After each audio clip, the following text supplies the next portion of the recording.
Hello all. This video about the Orville Season 3 is going to be quite a quick one because it's just a fantastic episode.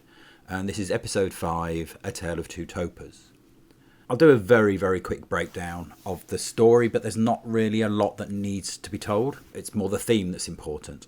It starts off at an archaeological dig where they're talking about traps and there's a comedy bit, but this is a complete red herring and has nothing to do with what happens in the show. It's mentioned, it's kind of just a background story. The story is actually about Topa.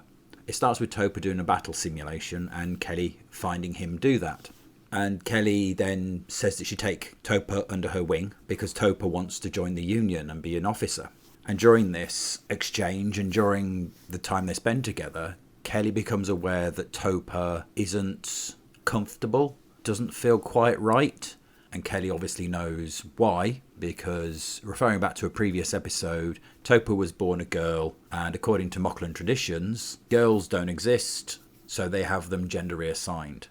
The same thing happened to Clyden. He was born a girl, but he was gender reassigned to a boy. There's an earlier episode about it, plus an episode about, or rather a couple of episodes about there being far more female Moclans born than they actually let on. So Kelly's aware of this. You can tell he's not in a good place. And there's quite a heartbreaking scene where she's talking to Isaac about what it's like to be dead, what it's like not to be alive anymore, and you just know where she's going. She kind of expresses certain things to Kelly, and Kelly can't say anything. She's umming and ahhing whether she should do something or whether she shouldn't do something. And there is an element within this of basically moral superiority. And this happens quite a few times in this show, that there's this idea that somehow they are morally superior with their views, and their views are pushed on other civilizations, if you like. But I'll get into that later. So Kelly leaks to Topa that he was born a girl, and it turns out Bortus was the one who was helping because he gave the password to allow Topa to see this information. Clyden goes apeshit because he hates the fact that he knew he was a girl, he was born a girl. It was a torment to him. There's almost a sympathetic element there, except then he goes apeshit and attacks Kelly, who dispatches that quite easily. The Union, because they want to keep friendly with the Moclans because they're the armours of the Union, tell Ed and Kelly that they can't do anything, that Topa can't have gender reassignment to be returned to who she should be. I'll use she because it's just easier now. Because it would cause a political problem. And obviously, morally, that's not unambiguous. However, there's a broader ambiguity about the Union pushing its morals, its societal rules on other civilizations. And so for them to push the idea that the Moclans' attitudes towards what they see as aberrations, the Moclans are a completely male civilization, and they see women as aberrations, as mutants, as something wrong. Now, obviously that is bigoted by our way of thinking, and by the Union's way of thinking, but to the Moclans, that's right, and they're actually helping that person fit into the society. But as I say, there is an element there within that the Moclans actually lie about how many females are born. I'm not saying that's right, it just has this little moral ambiguity in there that I just found quite interesting. Isaac basically says, I'm not part of the Union, I can do this. So Bortus puts on a concert. All of the crew go to the concert, and meanwhile he can operate on Topa. Clyden bursts in, tries to stop the operation, Isaac stops him, and Topa is returned to her natural female form. And the show ends with her sitting on the bridge next to Kelly. The Moclan story is always very interesting, and this was quite a long episode, but it didn't feel like it, and it concentrates on one subject.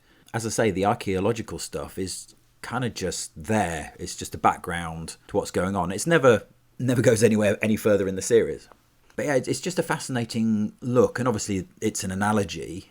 You know, the moral complexity of the issue of, is it Kelly's right to kind of leak anything to Topa? You could argue no, but then is it morally right? It's difficult. Is Clyden wrong that he wants to keep information from Topa that he experienced himself and it caused him so much pain that he wants to save his son from it? Not really. Although Clyden was the one who made the decision to change the gender, so he's really got a far greater breadth of knowledge on the subject than anyone who's born natural Moclan or anyone who's born in the Union or in a race with more than one gender. Although, you know, any of that sympathy, any of that thought is lost the minute it gets towards the end, and he tells her that she's an abomination and leaves. And then you have the whole political issue, which happens in the real world, where governments, in this case the Union, compromise certain principles and moral values, or their own principles and moral values, to work with people that they wouldn't really want to work with in an ideal society. And I say that happens in the real world. Each country trades with people that we'd probably rather not trade with because we have to, because circumstances force our hand. And in this case, they're obviously facing the threat of the Kalon, and the idea of weakening the Union so that one Moclan can be reverted to her original gender was a very tricky one. So you've got that moral choice in there as well, and it is all about morals, ambiguities, politics. And so I just found it quite fascinating. I mean, obviously, at the end of the day, it is a very small story about a young boy who was born a girl, feels wrong in his body for that very reason, and gets changed back to her true self. And I apologise for using that phrase. I know that's a bit of a modern buzzword, but in this case, it's very apt. So it's this wider element, but at the heart of it is the story of a young girl being true to herself. I love this episode. I thought it was fantastic. The time flew by.